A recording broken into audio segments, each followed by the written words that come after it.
Holy crap, does James Cameron know how to direct a big action blockbuster movie, and I've been wearing these IMAX 3D glasses for far too long now.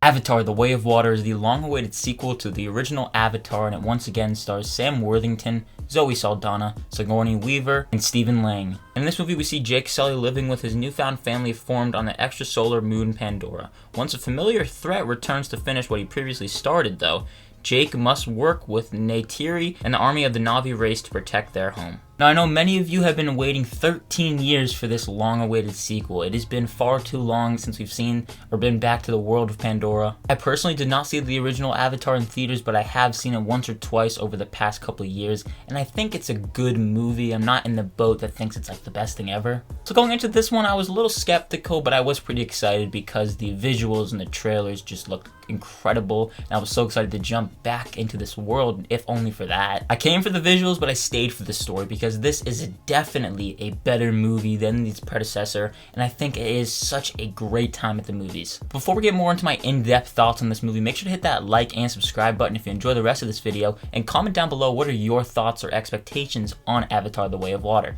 But let's keep talking about it. Now, straight out of the gate, if you're debating on whether or not to see this movie in an IMAX 3D, Dolby Cinema, the answer to that question is all the above works, because this is a movie that deserves to be seen on the biggest screen possible in the best format possible, whichever one you prefer though. Because I personally think that if I saw the original Avatar in IMAX, I might have liked it just a little bit more. Having seen this sequel in IMAX 3D, I was so immersed and blown away. Yes, I do think this is a better movie than its predecessor in other ways though, but leave it to James Cameron to just direct a movie that'll immerse you into a world that he has created on his own, which is pretty special. Within the first 5 minutes of this movie, I was immediately sucked back into the world of the Na'vi and Pandora. And this movie moves pretty quickly, especially in the first act. It sucks you right back into the world, gives you some info on what's been going on within the past couple of years, because there is a big gap between the first movie and this one. And you especially learn more about the characters and where they have been. And I will just say, the characters in this movie feel more fleshed out, and I do have more of an attachment to them now. I did not think the characters in the original Avatar movie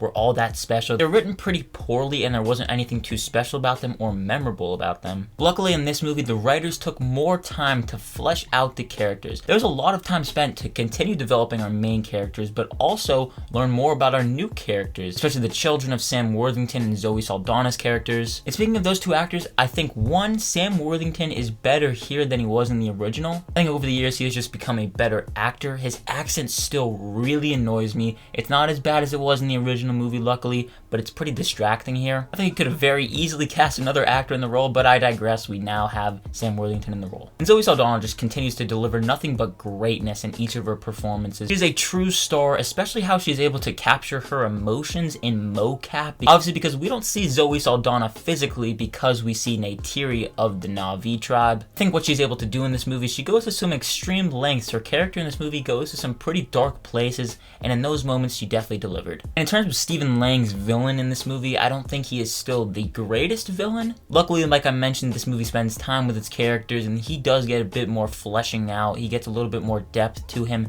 as there's a new character introduced without getting into spoilers. His character definitely gets a bit more grounded with the introduction of this new character. But I think the best part about this movie are the amazing action sequences, especially in the last 30 or so minutes of the movie. It is astonishing, truly, what James Cameron was able to do. I think they are part of the reason why this movie feels so immersive, because those action sequences are directed so well by Cameron. Especially seeing it in IMAX 3D, I felt like I was in the action sequences with them. I was legitimately getting scared for my life too, because I was so into the movie. There is some stunning cinematography, especially when the sun is reflecting on the water. There are a couple gorgeous shots, and I know it's all visual effects, but it looks so good. And the score as well is a fantastic, heart-pounding, and especially in those intense action sequences, it pulls on your heartstrings even. But it's just so fun to return to the world of Pandora and explore what it has for us in store. Because in this movie we get a lot more introduction into a water tribe, I'll just say that. I believe James Cameron said that he wanted to tackle all of the elements in his Avatar movie, so I'm sure we'll see fire in another Avatar movie. Similar to the original Avatar, James Cameron packed some underlying themes into these two movies.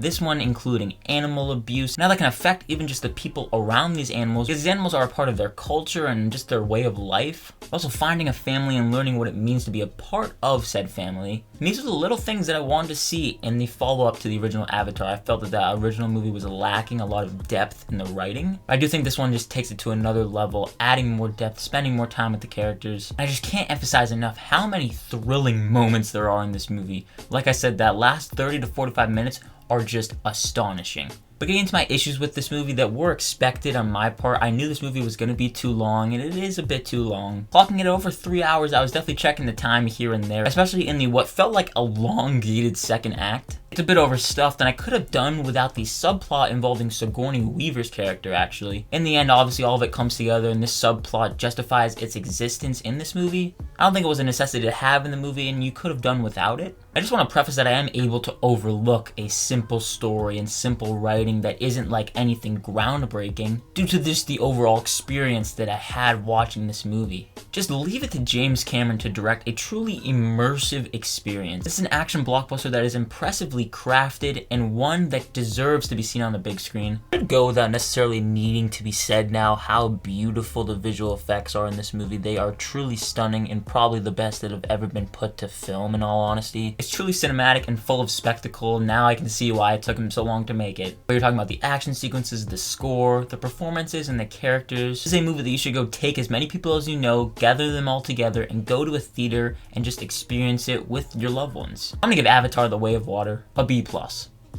I didn't think I would be saying this, but I actually am looking forward to seeing another Avatar movie within the next 2 to 3 years, hopefully. We can only keep our fingers crossed, but thank you so much for watching this review. And again, if you did enjoy, make sure to hit that like and subscribe button, plus that notification bell so you don't miss any further videos. And as always, look forward to more videos and reviews coming soon. My name is Ben, people call me Muter, and I'll see you guys in the next one.